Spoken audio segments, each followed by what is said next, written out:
ልጅ አልነበራትም። ሁለት ጊዜ እየጸነሰች ወረደባት። ልጄ ህይወቱ ተመሰቃቅሎ ህይወቱ ተበላሽቶብኝ ነበር። በሚጥል በሽታ ሲበላም ሲመገብም ሲጫወትም ድንገት ይጥለው ነበር። ለብዙ ዓመታት በትዳር ስኖር ልጅ የለኝም ነበር። ባለቤቴ የጭንቅላት እጢ ያለብሽ ሰርጀሪ መሰራሽ አለ ተብላ ነበር። ለብዙ ዓመታት 10 ዓመት ሙሉ ቶንሲል ነው ተብሎ ልብሽ አውጣል ተብዬ ሐኪም ቤት ያልሄድኩበት ሐኪም ቤት የለም።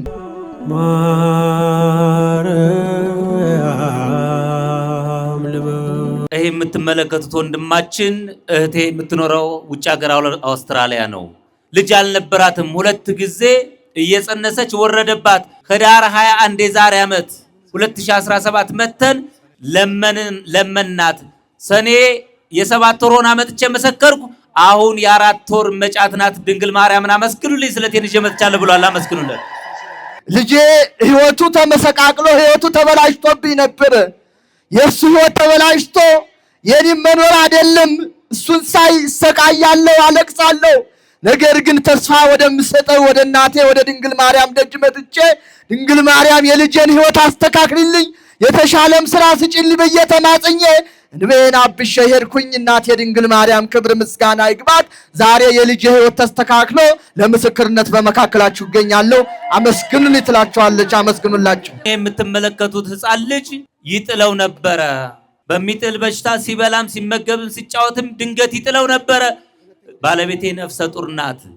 ድንግል ማርያምን ልንለምን መጣን። ድንግል ማርያምን ለመናት። በጸበሏ በእምነቷ ድንግል ማርያም ማረችልኝ፣ ስለቴን አስገብቻለሁ። አመስግኑልኝ ብለዋል። ለብዙ ዓመታት በትዳር ስኖር ልጅ የለኝም ነበር። ልጅ ለማግኘት እጓጓለሁ። ጓደኞቼ ልጅ አዝለው እኔ ቁጭ ብዬ ልጅ ሳይ ይናፍቀኛል። ነገር ግን የእናቴ ስውሯ ማርያምን ታሪክ በሚዲያ አየው። ልጅ የሌላቸው እዚህ ቦታ ላይ መጥተው ገሏን አዝለው ልጅ እንዳገኙ በሚዲያ አየው። እኔም ቀጥታ ድንግል ማርያም ተስፋ እንደምትሰጠኝ ወደዚህ ቦታ ላይ መጣሁኝ። መጥቼ ድንግልን ተማጸንኩኝ፣ ገሏን አዘልኩ።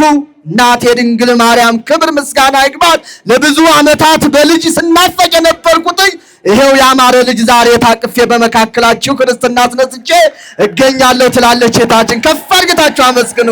ባለቤቴ የጭንቅላት እጢ ያለብሽ ሰርጀሪ መሰራሽ አለ ተብላ ነበረ።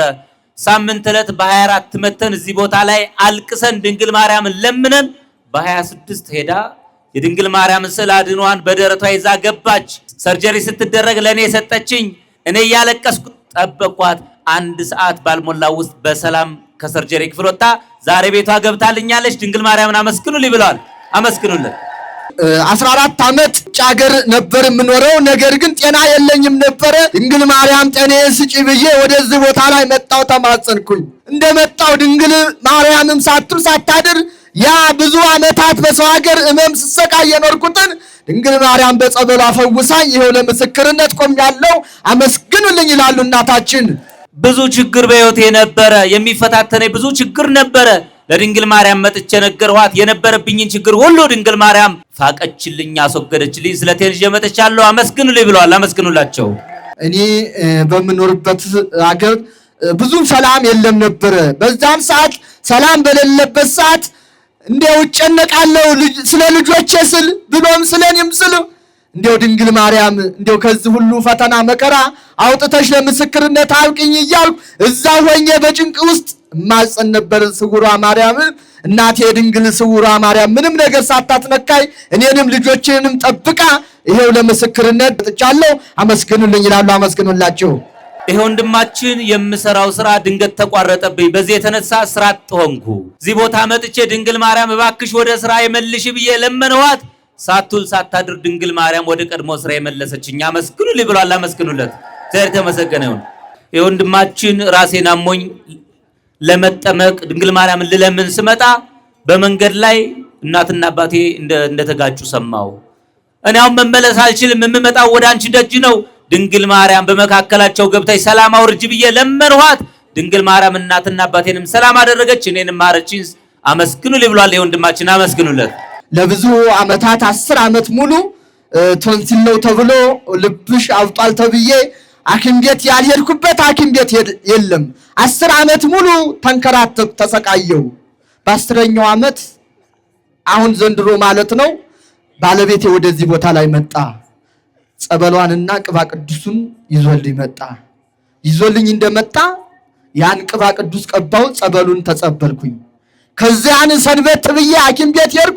በሽታውም ቃለል አለልኝ። ከዛን ሐኪም ቤት ሄጄ ትደረግ ምንም ነገር ነፃ ነሽ ተባልኩኝ። ክብር ለድንግል ማርያም አመስግኑልኝ ትላቸዋለች። አመስግኑላት። በጣም ጭንቀት ያመኝ ነበር። ባለትዳር ነኝ፣ እንዲሁም ባለቤቴም ሰላም የለውም ነበር። እዚህ ቦታ ላይ መጥቼ ግን በድንግል ማርያም ጸበል ከጭንቀት ተፈወስኩኝ። ለባለቤቴም ተማጥኜ ነበር፣ ባለቤቴም ተሻለው። ክብር ለድንግል ማርያም። ዛሬ በአደባባይ ለምስክርነት አቁማኛለች። ለኔ የደረሰች ለእናንተ ትድረስ፣ አመስግኑልኝ ትላቸዋለች እህታችን። ትዳር አልነበረኝም፣ ድንግል ማርያም ትዳር እንድትሰጠኝ ለስጋ ለደሙ እንድታበቃኝ ድንግል ማርያምን ለመንኋት። ሳትውል ሳታድር ድንግል ማርያም ትዳር ሰጠችኝ። በስጋና ደሙ ታትሜ ቅዱስ ጋብቻን እንደ ወንድሞቼ እንደ እህቶቼ እኔም ፈጽሜያለሁ። ድንግል ማርያም ለደረሰች ለእናንተ ትድረስ፣ አመስግኑልኝ ብሏል። አመስግኑለት። ይሄ ወንድማችን ለ3 ዓመት ተከታታይ ዓመት የቆዳ ህመም ታማሚ ነበርኩ። ሐኪም ቤት ስንከራተት ነበር። የዛሬውን መጥቼ ድንግል ማርያምን ለምኜ ጸበሏን እምነቷን ተጠቀመው ከነበረብኝ የ3 ዓመት ህመም ድንግል ማርያም ነፃ አደረገችኝ። አመስግኑልኝ ብሏል። አመስግኑለት። ለ4 ዓመታት በዛር መንፈስ እሰቃይ ነበረ። ድንግል ማርያም ከዚህ እንድትፈታኝ መጣው። ድንግል ማርያምን ለመንኋት። በጸበሏ በእምነቷ ከነበረብኝ የዛር መንፈስ እስራት ነፃ አደረገችኝ። አመስግኑልኝ ብሏል። አመስግኑለት። ሲያመስግኑ እቺታችን ኩላሊቴን በጣም ያመኝ ነበር፣ እጅግ ከፍተኛ ላይ ነው የደረሰው ብሎኝ ነበር። እኔ ግን እዚህ ቦታ ላይ መጥቼ ድንግልን ተማጸንኩኝ። ከዛ በፊት በጣም ያመኝ ነበር፣ ነገር ግን ሄጄ ቼክ አልተደረኩም። ድንግል እንደማረችኝ ያውቃለሁ። ከፍ አድርጋችሁ አመስግኑልኝ። አመስግኑ።